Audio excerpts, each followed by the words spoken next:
Volatility या उतार चढ़ाव इक्विटी मार्केट का स्वभाव है। पॉलिटिकल इवेंट्स, एफआईआईज का इनफ्लो आउटफ्लो, कोई भी ग्लोबल न्यूज या सेंट्रल बैंक का एक्शन, ये ऐसे कुछ फैक्टर्स हैं जो कि शॉर्ट टर्म में इक्विटी मार्केट की परफॉर्मेंस को काफी हद तक प्रभावित करते हैं। और ऐसे में कई बार निवेशकों के डिसीजंस भी गलत हो जाते हैं, यानी कि कब इन्वेस्टमेंट करना है और कब सेल करना है यह सही समय पर तय नहीं हो पाता। ऐसे में रूल बेस्ड इन्वेस्टिंग काफी मददगार साबित हो सकती है। और बैलेंस्ड एडवांटेज फंड या dynamic asset allocation fund mutual fund की एक ऐसी कैटेगरी है जो कि इस मकसद को पूरा कर सकती है। नमस्कार, स्वागत है आपका इस नए वीडियो में। मैं हूं Pankaj Mathpal, certified financial planner, और आज मैं एक नए बैलेंस एडवांटेज फंड को रिव्यू करने वाला हूं। हां दोस्तों, मैं बात कर रहा हूं एक्सिस बैलेंस एडवांटेज फंड की।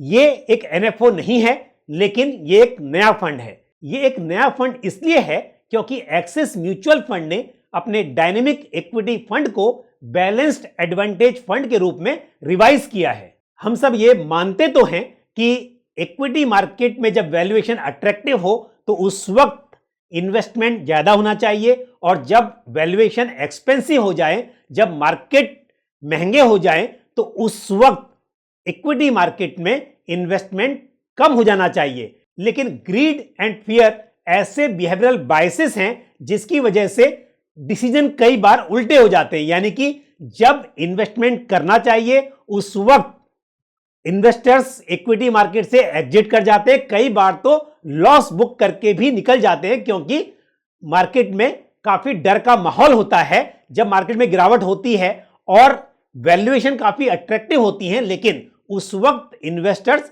हिम्मत नहीं जुटा पाते इन्वेस्टमेंट करने की।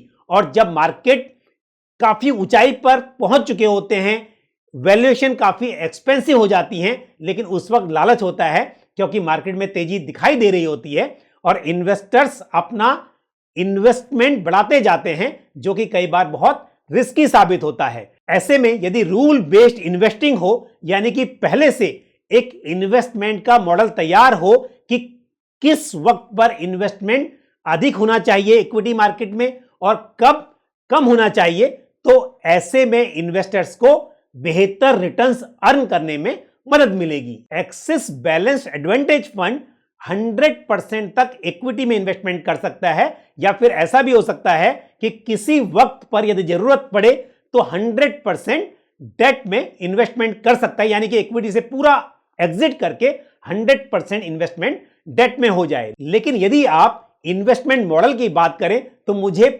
पर्सनली ऐसा नहीं लगता है कि किसी भी वक्त पर आपका इन्वेस्टमेंट इस स्कीम में इक्विटी में जीरो हो जाएगा, क्योंकि इक्विटी में इन्वेस्टमेंट का स्कोप हमेशा रहता है। हां, यह जरूर है कि इन्वेस्टमेंट कम हो सकता है, ज्यादा हो सकता है, लेकिन मेरे हिसाब से यह जीरो नहीं होगा। लेकिन हां, स्कीम में यह पॉसिबिलिटी है कि यदि जरूरत पड़े तो एक्सपोजर को इक्विटी में 100% किया जा सकता है या फिर डेट में 100% किया जा सकता है। एक्सिस म्यूचुअल फंड का कहना है कि इस स्कीम में एसेट एलोकेशन तय करने के लिए उन्होंने एक प्रोप्राइटरी मॉडल तैयार किया है, और यह मॉडल प्रोएक्टिव बेसिस पर काम करता है, यानी कि मार्केट के डेटा के साथ साथ फंड मैनेजर्स क्या सोचते हैं वो बहुत ही इंपॉर्टेंट है, और उस आधार पर स्कीम में इक्विटी का एलोकेशन तय होता है। और जैसा कि किसी भी बैलेंस्ड एडवांटेज फंड में होता है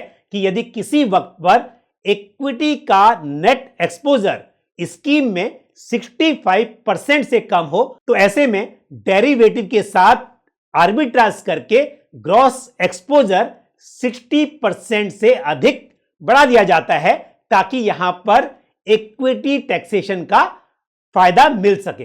तो एक्सिस बैलेंस्ड एडवांटेज फंड में डायनेमिक एसेट एलोकेशन है, इक्विटी का टैक्सेशन है, और साथ ही यहां पर बॉटम अप अप्रोच फॉलो की जाती है। इक्विटी मार्केट में शॉर्ट टर्म में वैल्यूएशन हाई हो सकती है, लेकिन कई बार फिर भी आपको अच्छी ग्रोथ की एक्सपेक्टेशन हो सकती है। तो एक्सिस म्यूचुअल फंड का कहना है कि शॉर्ट टर्म में वैल्यूएशन को देखने के साथ साथ वो लॉन्ग टर्म के ट्रेंड पर भी ध्यान देंगे और उस आधार पर इक्विटी का एक्सपोजर तय होगा। तो मार्केट ट्रेंड्स के हिसाब से शॉर्ट टर्म में बार बार रीबैलेंसिंग नहीं होगी, ताकि जो लॉन्ग टर्म में अच्छे रिटर्न्स मिल सकते हैं वो अफेक्टेड ना हो। ऐसा देखा गया है कि average bear market around 8 month का होता है और एवरेज बुल मार्केट करीब 34 मंथ्स का होता है।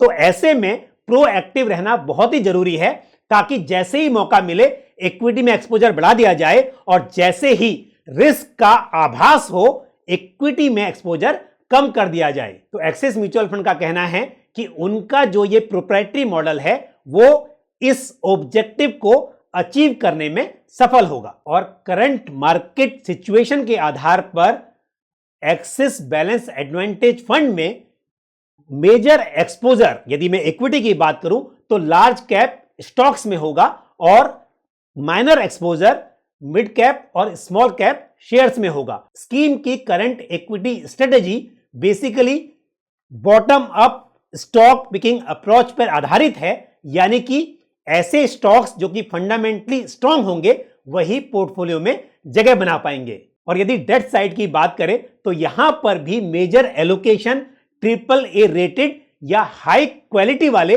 फिक्स्ड इनकम इंस्ट्रूमेंट्स में होगा।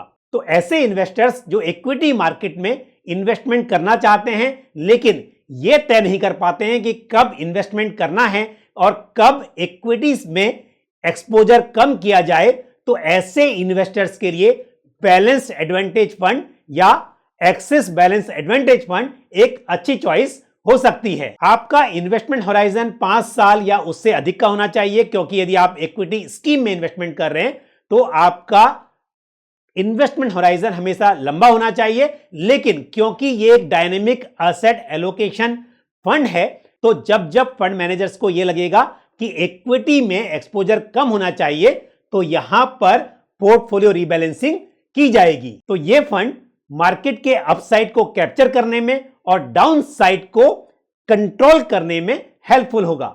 स्कीम में कोई एंट्री लोड नहीं है, लेकिन यदि इन्वेस्टर्स इन्वेस्टमेंट करने के बाद 1 साल कंप्लीट करने से पहले यूनिट्स को रिडीम करना चाहते हैं तो टोटल यूनिट्स का 10% तक बिना एग्जिट लोड पे किए हुए यूनिट्स को रिडीम किया जा सकता है।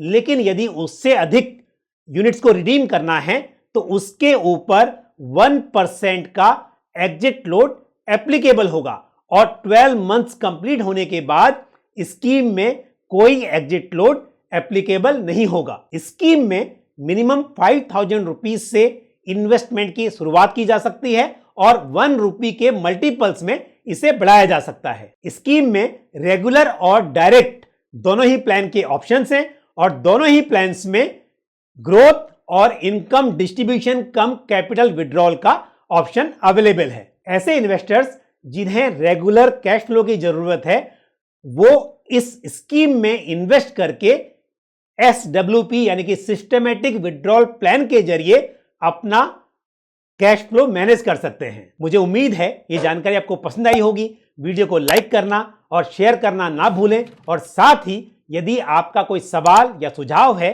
तो कमेंट बॉक्स में पोस्ट कर सकते हैं। यदि आपने हमारा YouTube चैनल अभी तक सब्सक्राइब नहीं किया है तो चैनल को सब्सक्राइब करें और साथ ही बेल आइकन को प्रेस करें।